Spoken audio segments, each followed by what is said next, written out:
Hello, friends. I'm so excited to be here this evening to tell you about something great that is about to happen. We are about to have our first mentor conference. It's happening on Father's Day weekend, and it's going to be awesome. But part of the reason I'm so elated about this upcoming conference is not just that I'm going to be there and I'm going to have quite a few other brothers there. It's because I've got two wonderful facilitators, anointed men with great wisdom. They are men that are on the cutting edge, leading the change in the days and the times that we live in. And I've asked them to join me very briefly this evening for us to just talk briefly about this conference that's coming up. I'm talking about Africa's leading sales coach and realtor investor in the person of Paul Fo. He's here, he's here, he's here. And I'm also talking about the intellect, the change agent, the iconoclast, the one and only Kunle Soriyan is also here with us this evening. I'm super excited to have you on here. I don't know whether you want to quickly give greetings to the people and maybe share your own expectation about what is about to happen. Yes, so I'm very, very excited. I'm looking forward to the event. I think I heard someone say recently that relationships that you build at certain events, they are non-linear. They can literally change the course of your life. Literally. So all the men out there, I want you to come with expectations because I'm very, very expectant with events because they lead to relationships and relationships rule the world. They do really, really rule the world. And then we're going to be looking at very exciting things because the world has changed and it's changing at a very dramatic pace. And I think it was Sam Altman that said that with AI now, a one-person creator can actually become a billionaire because Mr. Beast just became a billionaire. He's a YouTuber. So this is the world that we're living in right now. I heard someone saying the other day that a pastor programmed the AI in his church, dumped all his message, and trained the model. So now church members call for counseling. The AI is counseling everybody in the intellect of the pastor. I read my Bible yesterday and I used DeepSeek to read Psalm 107 about the bronze of iron, and I've never seen I've never heard it the way the DeepSeek broke that scripture down for me. I was reading it with my children. It was mind-boggling. It was very, very mind-boggling. So we're going to enter some deep stuff during the event. You got me there. Thank you, Paul. You're already provoking our thinking. We're not even there yet. You're already challenging us. Yeah. All right. Pastor K, PK. I think that, the necessity to learn used to be a choice. There's so much you can do in this world, even if you refuse to learn at the pace that the culture demands, right? But now it is a duty to learn because of the speed of change. We are experiencing the compression of time, the arrest of space, and the manipulation of matter. Now that means a lot, right? And the easiest thing is to be left out of the loop. To just be logged out of the loop. It's so easy, right? Every time culture shifts like this, there are always victors, but there are always losers, slaves, and casualties. Come on, man. And you don't want to be in any of those groups. You want to be on the cutting edge of change, right? Now, there are budgets for women today. There are budgets for girls, global budgets. There are budgets for the girl child. There are budgets for the female gender. There are budget for women. There are budget for wives. There's zero budget for boys. There's zero budget for men. There's even some concern for boys. There's zero for men, right? There are non-profits, advocacy groups, civil society groups that are championing the cause of the girl child. the cause of the female gender, the cause of the woman. There is zero thinking about that of men. By 2030, 51% of income will be generated by women. Women will be the breadwinners, and that's a good thing. That's not something we should be worried about. That's a good thing that women are taking economic, strength. But are men prepared for such a reality? Because that is not a problem, that's a fact. And you don't solve a fact, you only solve problems. The only thing to do with the fact is to accept it and work around it. Part of the beginning of lunacy is to try or attempt to solve facts. The fact is that women are powerful economic partners in the future. Yep. It's a lot, particularly African men, right? We're not used to the empowered woman. We are used to withdraw our strength from the subserviency on many levels of women. Even our culture promotes that on many levels, right? So part of what you then have is that, you find men in first world countries from Africa who don't know how to demonstrate relevance anymore because the woman is earning, is protected by law, is guided by legislation. So you now must show up. Your love now cannot be economic driven. Your love must be true and from the heart, right? So it's a lot. People should not assume they know anymore. You need to know that you know, right? Assumption is the lowest level of knowledge. Doing is guessing. You can't guess your way into strength as we move into the future. You need to be clear about how you navigate. That is what this conference is all about. I was very excited when, Pastor reached out to say this is the direction he wants to go. I think it's fantastic. I go out of my way. I spend my money to be in any room where we have to speak with men because it has become a very rare platform, right? A man can easily live 1,000 years twice and not have any serious, usable, transferable counsel, right? So this is beautiful. It's exciting. We should be running towards this. Thank you so much, PK. Wow. Again, you provoking our thinking already. And yes, this is an ultra changing world. And the pace of change is ridiculous. You saw seismic changes in hundreds of years, then it became maybe every decade or so. Now change can be counted in the hours, if not in the minutes, especially with the advance of AI and such technologies, and what it portends for the future. But as much as so many things are changing, there are some core things that remain the same. Yes.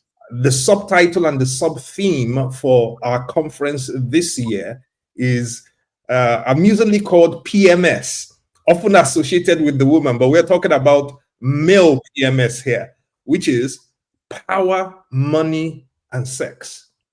Those are three things that will always be an issue, will always be at the center of a lot of conversations and giants that men tussle with, struggle with, wrestle with in private and even in public.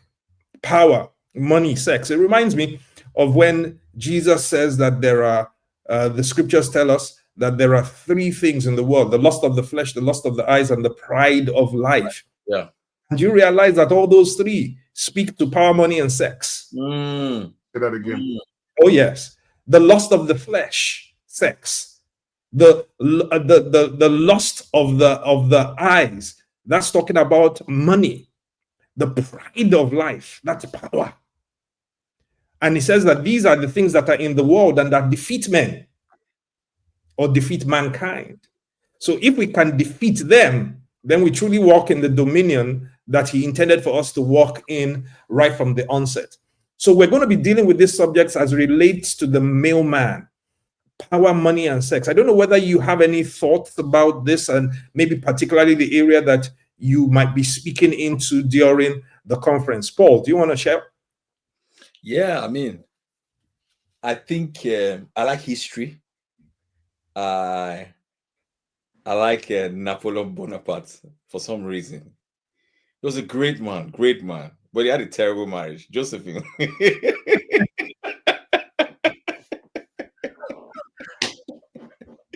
he was a powerful man, but he had a terrible marriage. So, and I'm happy that we have the sex part, because that deals with the man's sexuality, his relationship with his wife, and all of those good stuff. So I'm not an expert in that, but that plays a huge role in stabilizing the man and in his function.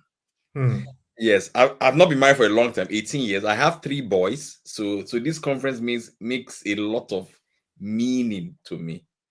I tell my sons that if you are not tough on yourself, if you are tough on yourself, the world will be easy on you. So I like that. So we touch a little bit about that, because they are components that affect the man. We all want power. I think it was Kunle Soriyan was saying it in his London event. I was emceeing the event for him, and he said that there are certain levels you will get to. You can't walk into them until you have political power, and it's true. There are certain wealth as men, certain dimensions. You can't do it unless you have certain political power.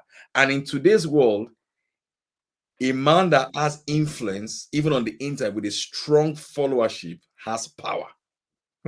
Oh, yes, you have a lot of power. Like him or not like him, if government's afraid of two-head nuts. He has 4 million people that listen to him every day. And if he gives an opinion about you, a business, he can affect the business tremendously. Power. Oh, yes. Oh, yes. So the inflection points are different in terms of the power. So we're going to look at it from our own interpretations around that. So it's money, power. And without money, it's a problem. So we must think about how to create wealth and the skill sets we need to create wealth in today's world. Because before, you need land, labor, and capital. Really, now you don't need land. You don't even need labor.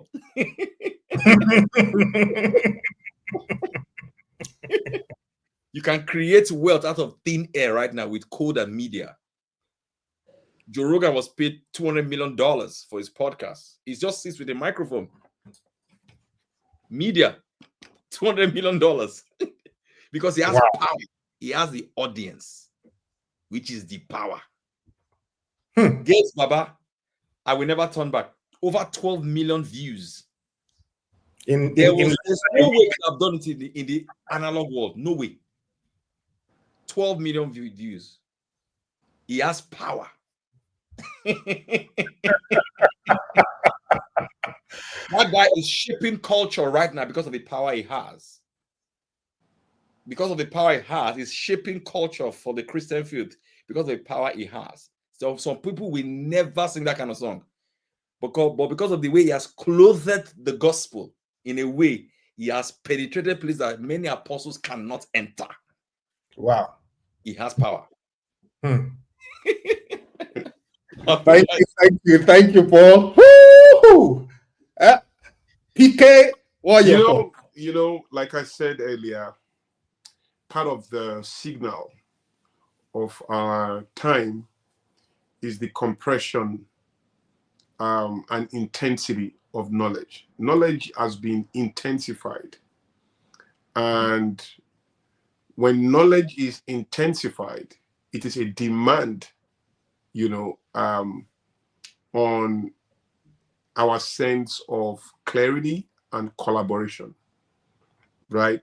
We must be able to sit in the culture, and sitting in the culture today as a man, is your ability to interpret how we live, how we love, how we play, how we work, and how we die.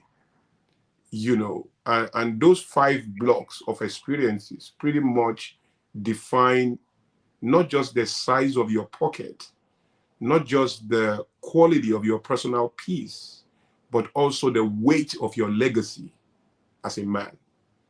And The moment you lack the clarity, or allow me to say the intelligence, to navigate your way around those 5 blocks, right?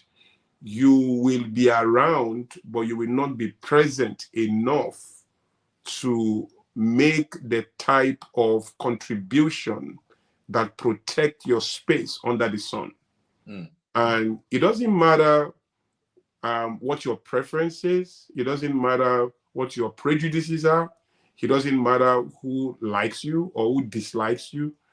At the end of the day, we are coming into a future. And when I say future, for me, it begins critically from 2030. And what we are doing now is positioning ourselves for the next, 5 years all the way to 2030.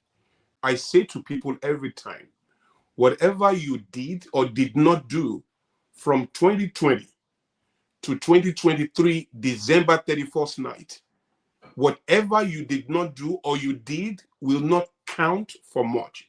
It doesn't even matter how stupid you were in those years. It won't add up, because the whole world from 2020 was given some form of buffer, some form of allowance to reset. And so we had a lot of palliatives, a lot of allowances that allow people to pretty much reposition, almost even start again. But you see, from January 1st, 2024, I call it the 7 years of perfection. You know how Joseph was speaking to Pharaoh and Egypt and the whole world about the next 7 years of famine and 7 years of prosperity? I think that 2024, January 1st, has begun 7 years of perfection. What I call, 360 days times 7 of intelligent positioning. Whatever we do or did not do, whatever we are going to do or not do in the next 7 years from 2024, which is still counting, we've taken 2 years out of it. Whatever we do or do not do till December 31st night, 2030, that is the foundation of what we are going to experience for the next 30 years after it. So people need to know how to position. This is not a time to hustle. Hustle is a disadvantage. Grinding is toiling. Nobody needs to, all of those words that have defined how we move as men, my hustle, my grind, I'm grinding, all those nonsense are not going to add up. What is going to add up is positioning.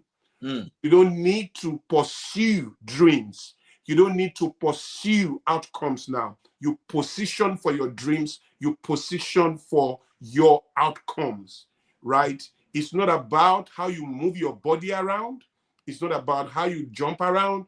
It's really about how you are able to receive, because the future is gravitating towards us now. It's like the software running the world has shifted. And so we need that humility. I'm just going to say this very humbly. There are things you will live 1,000 years and never hear. I say this very humbly. There are rooms nobody should appeal to you to make. You have to find your way into that room.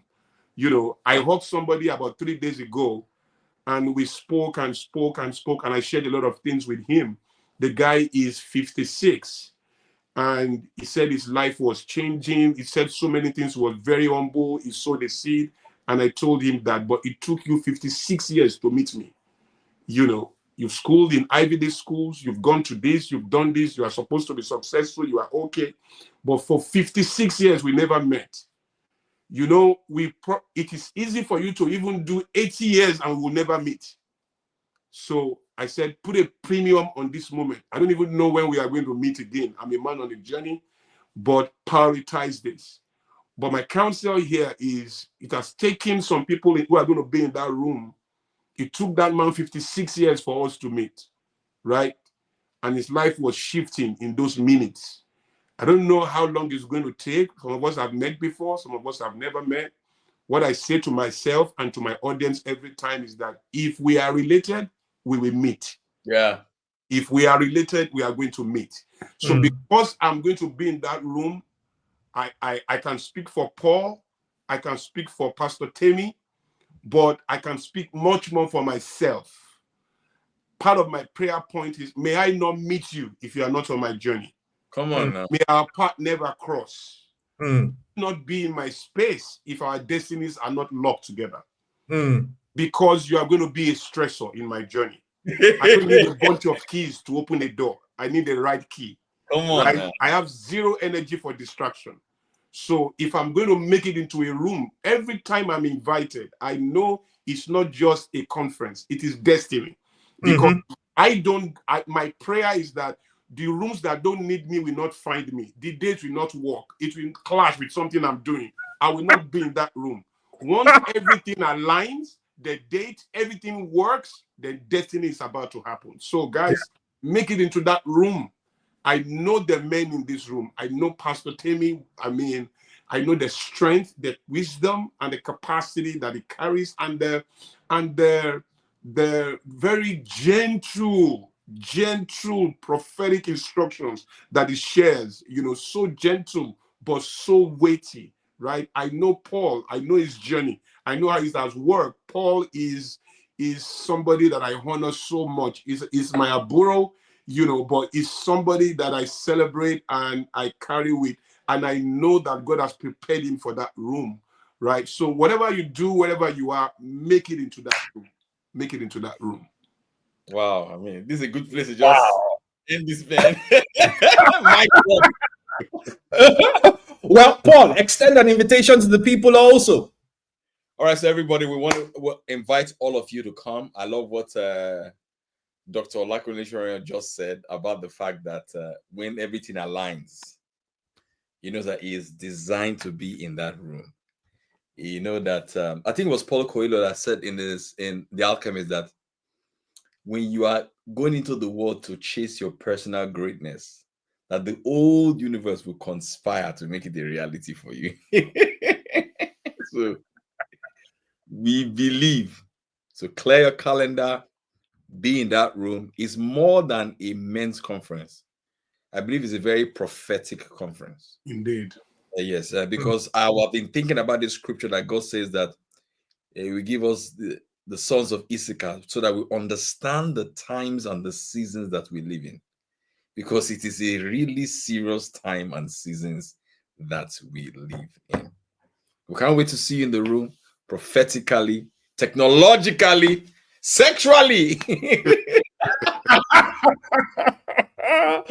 Thank you, Paul. Thank you so much. Thank you so much. We're excited about what's happening. It's happening on Saturday, the 14th of June. It's happening at the Rock Tower, 49 Tufnell Park Road, N70PS. It starts at 10 a.m. We will be done by 3 by the grace of God, 3 p.m. There'll be some refreshments provided because of the length of time that we're going to be there. But it is going to be truly life-changing. The name of our men's ministry in House on the Rock is Mentor. And it has a dual meaning. Mentor is an acronym that stands for Men Empowering Nations to Optimize Resources. So we're going to be empowering you to help you optimize the resources that God has made available to you. Physical, material, financial, intellectual, technological, all sorts of resources that are at the fingertips, that we have to know how do we optimize these resources and empower the nations, because we are sent to disciple nations, by the way. And we feel that this conference is so important because just like PK was saying some minutes ago, men are often overlooked, and we are assumed to be powerful, assumed to be strong. You don't need no help. It's a man's world. You don't get a leg up. You are supposed to be able to find your own way up. And so a lot of men bottle so much inside and don't seem to have a safe place where they can talk, where they can share, where they can receive mentorship. Do you know how many fathers never really had a good father model? So how do you be a good father when you never saw that model? where you never had that example, when you never had that mentorship? How do you be a good husband? How do you forge ahead without these things in place? Now, these kind of gatherings give that opportunity where you're able to see other men with similar struggles as yours. Elijah said that I'm a man of like passions, but I prayed, but I found a key that changed my own destiny. And so we'll be sharing the keys that you can use to change your own destiny, your current trajectory, to set you up. It's going to be a safe place where we're going to be able to field questions and answer questions also. We're going to be able to be vulnerable with one another. And that's why we've made it men only on the Saturday. And then on Sunday, it's Father's Day. Woo! And again, it's kind of skewed, you know, in the world. Mother's Day, such a big thing. Father's Day seems to go by so quietly, you know, unmentioned. But this year's Father's Day at House on the Rock, London, oh my goodness, it's going to be hot and it's going to be good. You simply do not want to miss it. So we're extending to you a warm invitation and welcome. Clear your calendars. Do whatever you need to do to be in the room. The Rock Tower, 49 Tufnell Park Road, N7 0PS, on Saturday, the 14th of June, just about 2 weeks' time. God bless you. God bless you. God bless you. We're looking forward to seeing you there. Thank you. Thank you.